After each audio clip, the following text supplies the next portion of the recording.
Nah, jadi di tubuh pemerintahan sendiri ini ingin mempertahankan kekuasaannya melalui Kim Plus itu ya, koalisi.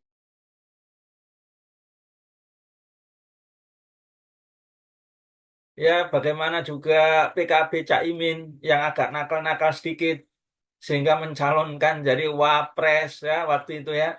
Sampai yang terakhir ini yang sangat vulgar sekali ini Pak Mahfud ini.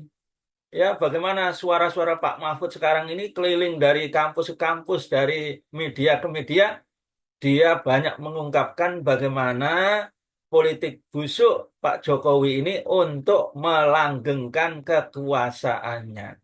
Nah, dua faktor ini ya yang menjadikan posisi Pak Jokowi atau nah justru ya Presiden Mulyono ini Bung Udin itu jauh lebih menderita dibanding lengsernya Presiden Soekarno dan juga Presiden Soeharto. Ketika Presiden Soeharto lengser, maka dia langsung itu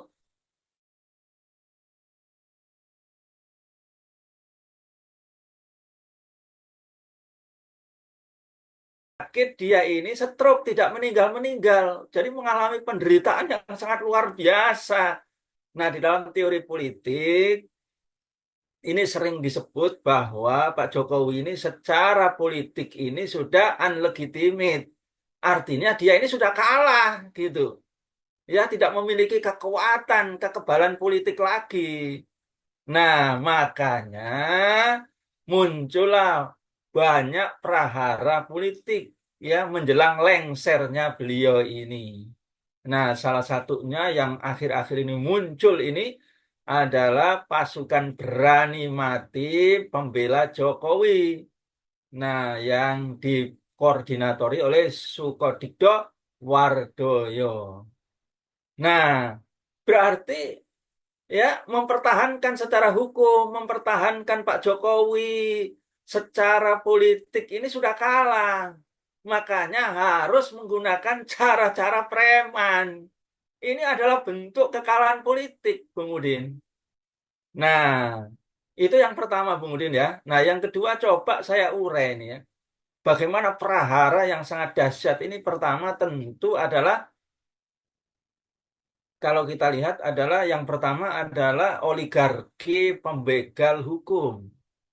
Ya, bisa dibayangkan ya bagaimana ketika Pak Jokowi meminta 3 periode yang disuarakan oleh kepala-kepala desa, ya, oleh menteri. Wah, dilawan oleh masyarakat itu ya, jatuh juga. Nah, oke kalau begitu perpanjangan jabatan 2 tahun atau 3 tahun. Wah, dilawan juga ini, termasuk ya Mak Banteng itu juga tidak setuju itu. Yang penting harus ada pemilu ya. Nah, sampai kemudian ketika dia tidak bisa, maka diharapkan anaknya yang menjadi penerus dia. Muncullah ketika itu putusan MK nomor berapa? 90 ya. Nah, yang sangat luar biasa ini. Putusan ini adalah putusan yang sah, apa sah secara hukum. Namun, ya putusan ini adalah ya salah secara hukum dan tidak memenuhi ya kepatuhan moral.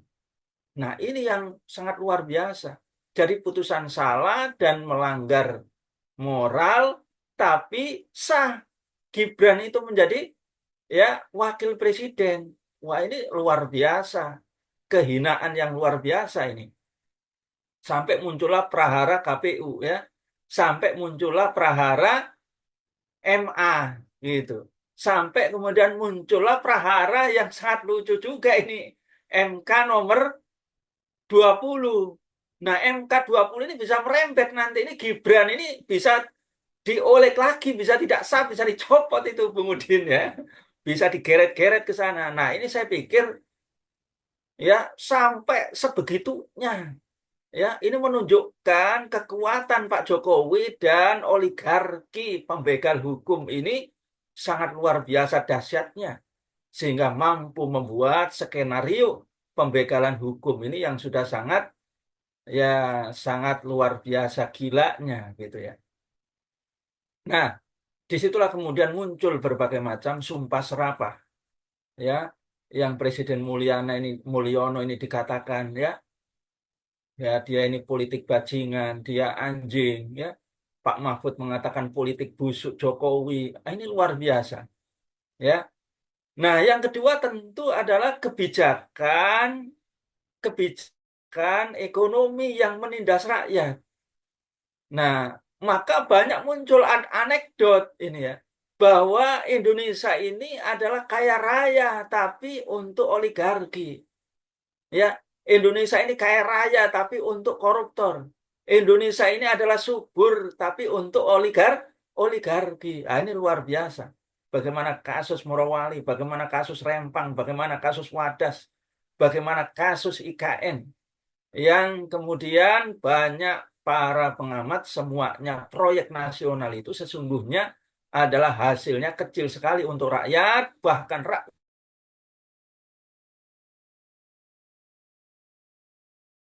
pesta pora, termasuk Presiden Mulyono ini pesta pora. Nah, demikian juga hutang luar negeri, kemudian ya itu membengkak luar biasa, digerojok ini menjelang lengser ini.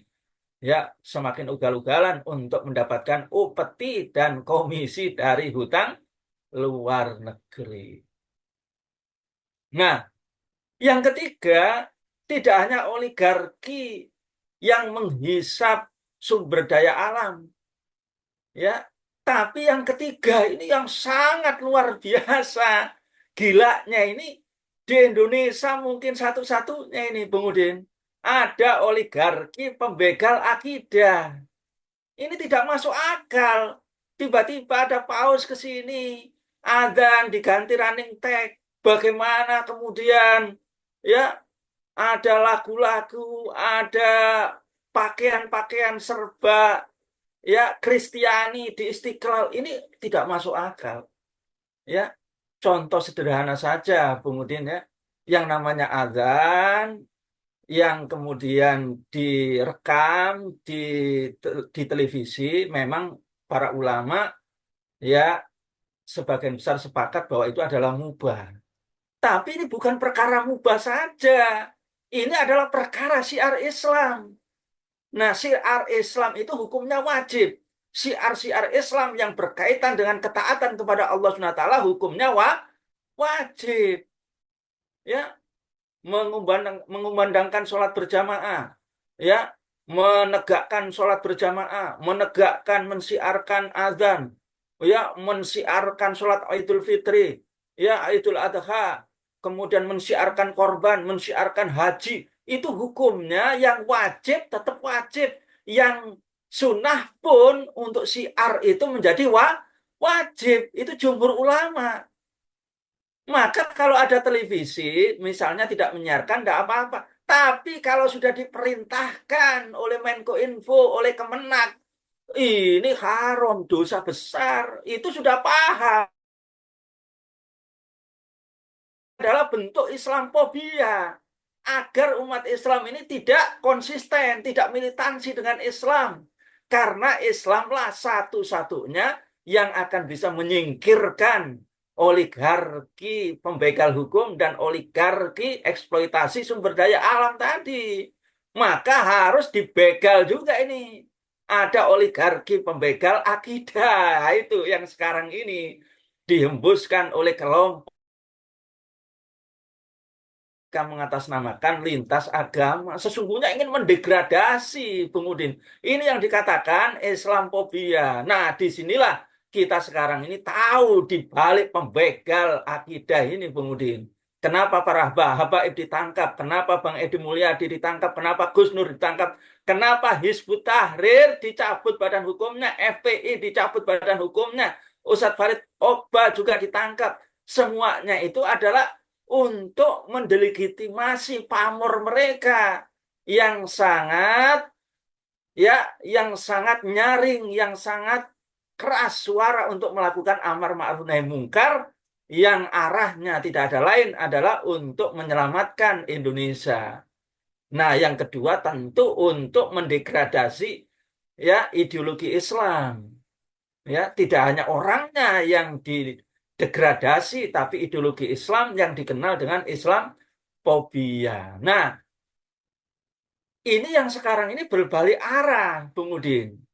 Ya, tiga kejahatan tadi ini, tiga prahara politik tadi ini berbalik arah. Ya, makanya ketika Caimin ini tidak patuh 100%, maka dia diolik gitu. Nah, diolik, tapi sepertinya Caimin ini termasuk politisi kawakan barangkali ya, gitu ya. Sampai hari ini, detik ini sepertinya dia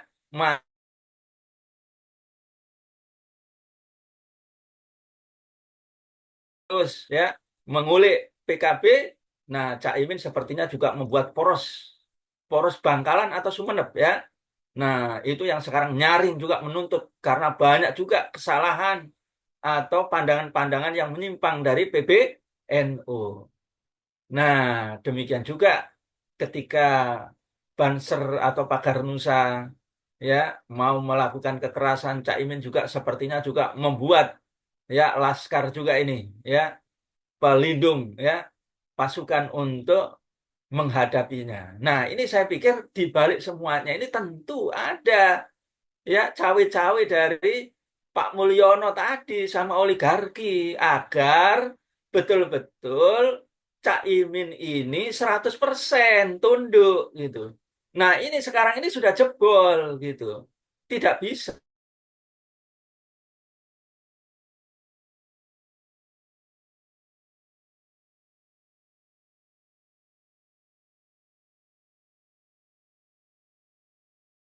Ini terus-menerus ya dilakukan ya pembongkaran terhadap berbagai macam kejahatan hukum dan kejahatan ekonomi dan juga kejahatan ideologi atau Islamophobia. Ini yang berat, Bung Udin. Maka nasibnya Pak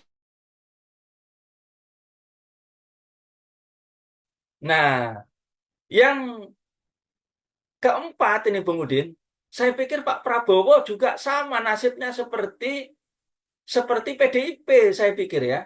PDIP juga mau dibegal itu. Nah, ternyata Mak Banteng sepertinya mungkin punya wangsit atau barangkali pembisiknya atau dukunnya barangkali sudah tahu lebih dulu. Sehingga kemudian ya si cungkring ini dicongkel juga dari PDIP gitu ya. Nah, demikian juga saya pikir Pak Prabowo juga akan menghadapi itu.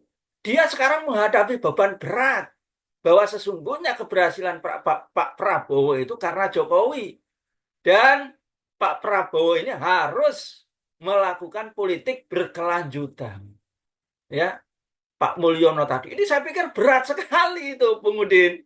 Karena nanti akan ambruk legitimasi Prabowo kalau ini. Karena di lingkaran Pak Prabowo ini, Pak Prabowo menang ini sesungguhnya merangkul ya seluruh elemen. Dan salah satu elemen itu ada di situ umat Islam, ada juga para ulama, ada juga para habaib yang dijanjikan, ada guru besar yang akan dijanjikan bahwa negara ini yang berbelok atau melenceng ini masuk ke jurang ini akan diluruskan. Ada janji yang juga seperti itu.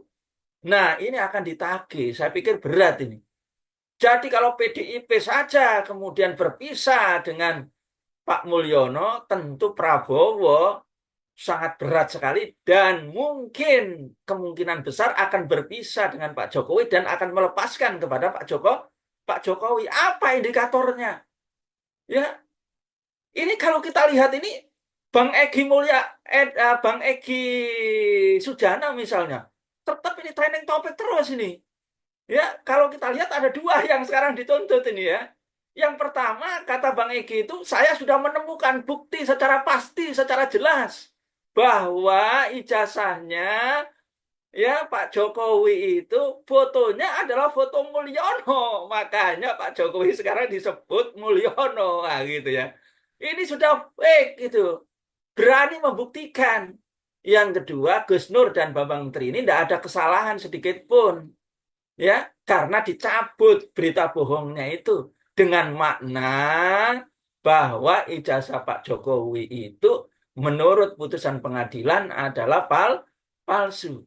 Ini kalau menuntut nanti Pak Prabowo apa kuat itu? Dan muncul lagi skandal ini. Ijazah Gibran juga akan dipermasalahkan juga itu. Loh, ini ramai sekali itu. Ya. Nah, apalagi ini Bung Udin. Ada juga ini berbagai macam ya harapan-harapan ya. Adanya paus yang datang ke sini. Kemudian dengan running tag azan. Demikian juga menginjak-injak Istiqlal. Ini luar biasa. Ya, mungkin sekarang posisi sulit, tapi nanti ini akan meledak ini menjadi ya, satu apa namanya, satu momentum yang kenapa begitu mudah delegitimasi dan didukung oleh rezim Mulyono ini. Kenapa? Nah, ini berarti ada grand design yang sangat besar di balik semuanya ini, yakni untuk tadi pembegalan akidah, Bung Udin. Nah, belum tadi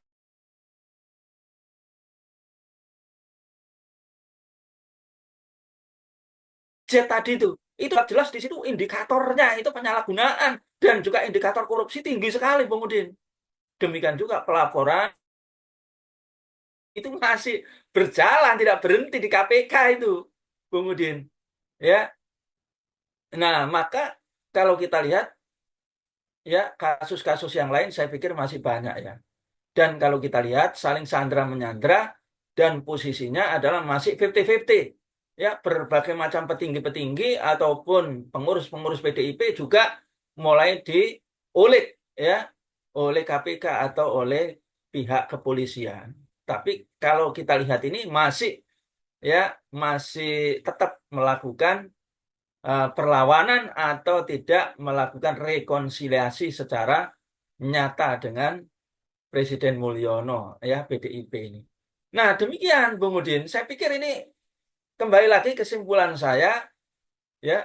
Jadi oligarki pembegal politik dan oligarki yang membuat kebijakan eksploitasi sumber daya alam, bahkan oligarki yang membegal akidah Islam, ini betul-betul telah dilancarkan dan ini menimbulkan perlawanan yang sangat keras dari ya oposisi dan kaum muslimin. Demikian Bung Udin.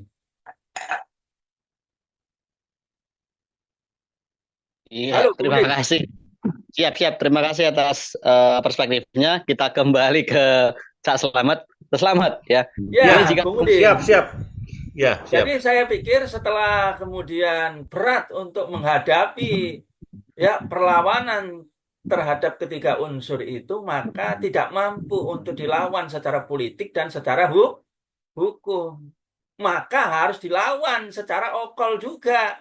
Nah, jadi pasukan berani mati pembela Jokowi ini semakin menegaskan bahwa nasibnya itu akan mengenaskan dan sudah banyak kelompok yang akan mengadili Presiden Jokowi ini.